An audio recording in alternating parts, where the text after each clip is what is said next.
How to do a green screen in CapCut. Hey guys, welcome back to our YouTube channel.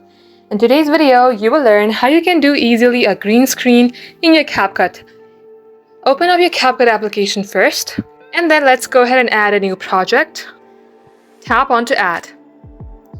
Now once you do so, let's go ahead and lengthen this video a bit. Once you do so, unselect the video, then tap on overlay. Here tap add overlay and select any photos or videos again. Once done, tap on add. Now this is how it will look like once you have added the overlay. Let's go ahead and make this video and overlay the same size. Now in order to do the green screen, first of all select the overlay, then swipe into your left, tap on remove BG, then tap on chroma key, and then select your green screen. Once you do so, tap on the check icon. Let's go ahead and play the video. Just like so, this is how it's gonna look like once you have added the green screen. Thanks for watching the video till the very end.